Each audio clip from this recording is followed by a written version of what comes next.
É claro que o Guto Garça tem acompanhado nas redes, né, o que tem acontecido em meio às manifestações após a definição de que Lula venceu a eleição do último domingo. Mas, principalmente, o Guto tem uma análise para a gente sobre as meias-verdades, né, que foram ditas nas últimas horas e acabaram, de alguma forma, turbinando muita gente a sair de casa, né, Guto? Bom dia para você.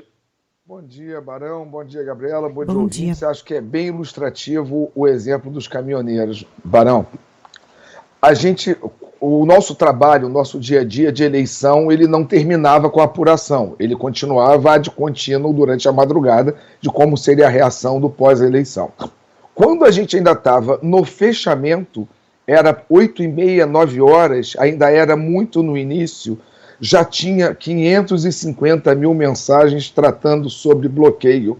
E eu falei, isso é pólvora, está muito claro, não houve uma voz de comando naquele momento. E fica muito claro, se a gente, no Largo de São Francisco, no Rio de Janeiro, já tinha este volume, já via que havia uma necessidade de parar aquilo naquele momento, estamos falando de 9, 10 horas da noite, já tínhamos 550 mil compartilhamentos nas mais diversas redes do assunto sobre bloqueios, ou seja, já estava em curso, correto? Então, o que a gente fala dessa fala dupla? No momento da fala dupla, foi que continuou o silêncio.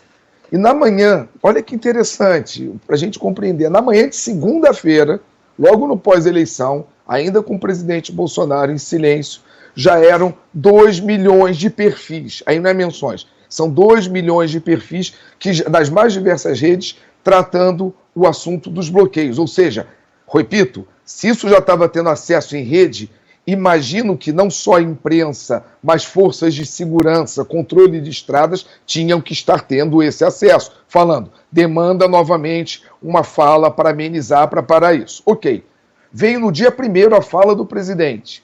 E vamos compreender por que a gente chama aqui de double talk, um termo em inglês, para sem ser pernóstico, entender a fala dupla que é.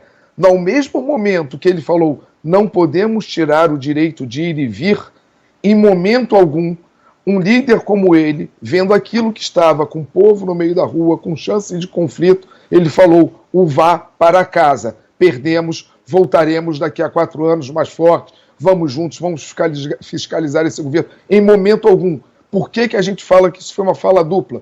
Porque não houve diminuição em momento algum sobre o compartilhamento favorável do assunto de estradas, mesmo após a fala do presidente. Ou foi ignorada a liderança dele, ou ele não se expressou, ou falaram, não, ele é um estrategista, ele falou isso, mas não quis dizer isso, e nesse final já estavam com 17 milhões de compartilhamentos sobre esse assunto, que, ao meu ver, cresceu e tomou força por inação e depois por essa fala dupla. Ou seja, a gente fala de fake news, fala de distribuição, mas a gente tem que começar a entender o homem público, a gente tem que ser mais binário, tem que começar a fazer a pergunta de sim ou não, tem que começar a confrontar a liderança, quem decide. Aí ele fala como quem vem de área humana e foi estudar matemática depois dos 35, 40 anos como graduação. Temos, às vezes, sim, que ser chatos, binários, sim ou não. Presidente, é para todo mundo voltar para casa e aceitar? Era esse tipo de cobrança que a gente tem que começar a fazer do homem público. Sabe, confrontar mais para o sim ou não e deixar menos chance de botar um talvez que coloque para o lado, o Barão, Gabriela e ouvintes. Guto, foi muito ilustrativo tudo que a gente viveu nos últimos anos, dessas conversas que a gente tem tido aqui nas últimas semanas sobre divulgação de notícias falsas, como você explicou agora, e dessa disseminação muito rápida dessas informações de origem duvidosa, né, ou criminosa às vezes mesmo. Um dos vídeos, né, que viralizaram aí nesses bloqueios foi um vídeo em que os manifestantes comemoram o anúncio da prisão do ministro Alexandre de Moraes, que nunca aconteceu, né? Então você vê as pessoas comemorando uma notícia completamente falsa, que não tinha nem por onde ser construída, e as pessoas acreditando naquilo. Aí, eu quero te perguntar, nesse monitoramento, se vocês conseguem identificar o agravamento da perda de contato com os fatos, né? Como nos últimos tempos a gente tem visto cada vez mais a força, né, da não verdade, das mentiras. Sim, só para ilustrar, eu vou te ilustrar com dois elementos.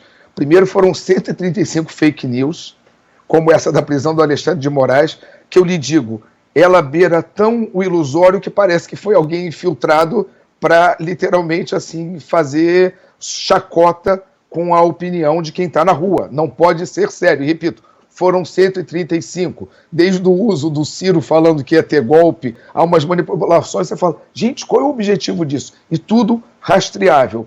Agora, a gente tem que começar a compreender, Gabriela, Barão e ouvinte. Sabe aquela coisa que a gente reclama sempre da ausência do meia-culpa? Sabe da onde começou a disseminação mais forte do fake news? Quando a gente cria o paywall na mídia tradicional, quando a gente começa a ter que cobra o acesso, aí uma matéria que possa ser de interesse, que teve uma apuração, acaba que essa pessoa cai no colo da distribuição do WhatsApp, ou seja, a mídia tem que começar a repensar o papel dela. É claro que não é uma casa de caridade, mas aqui é um chamado dizendo, o paywall criou e ajudou a disseminar a fake news no colo de quem tinha interesse de fazer difusão panfletária muito mais do que a imprensa. Então, Gabriela, é uma discussão que ela vai um pouco além da coluna, ela começa aqui, mas é quase para a gente chamar um fórum para compreender isso, que as mídias têm que compreender. Agora, digo, a tal tradicional mídia aberta, a mídia tradicional, sim, o paywall criou um caminho mais facilitado para esse tipo de distribuição de conteúdo, tá? Mas, de qualquer forma, não dá para imaginar que o pessoal acreditou em fake news durante 4 anos, que recebia a maior lorota que fosse pelo WhatsApp, ia mudar agora, né, mesmo depois do presidente Bolsonaro não ter sido eleito. Né? É a forma que eles encontraram, ou grande parte da população encontrou, para ser municiado com esse tipo de informação, bem entre aspas, né, porque boa parte é mentira. Eu não sei se vai mudar isso muito daqui para frente não, viu, Guto? Vai dar trabalho, porque é uma coisa que ela tem um componente orgânico, tem um componente do desejo, e, repito, uma coisa é o eleito, uma coisa é o que acontece, outra coisa é o eleitor. E, repito, faltou alguém entender uma coisa, que foi Bolsonaro teve, da eleição de 2018 para 2022, mais votos, ou, na pior das hipóteses, manteve, ou seja, continua com uma liderança, resta saber Sem como dúvida. ele vai cuidar com essa liderança. Tá? Assim, a gente também não pode negar fatos que foi uma eleição apertada. Agora, Barão, para trazer um pouco para números e leitura de máquina, novamente aqui, não é que ninguém da equipe fica lendo, é inteligência artificial lendo, às 21 horas de 2 de novembro, ou seja, o vulgo ontem, especificamente sobre os bloqueios, você encontrava o seguinte, 55% condenando totalmente os bloqueios, 20% condenando os bloqueios em parte, 10% em parte aprovando, relativizando, e 15% apoiando totalmente. Ou seja, ainda tinha uma massa, às 21 horas de ontem, de 25% de volume de redes apoiando bloqueios. Ou seja, isso aqui é dinâmico, a gente vai atualizar, se quiser interesse até a gente passa como flash para atualizar amanhã, que é uma leitura de máquina já em cima de 6 milhões de perfis que tratavam o assunto, e a gente vai voltar a fazer isso até para atualizar esse balanço de como é que ficou o assunto, Barão.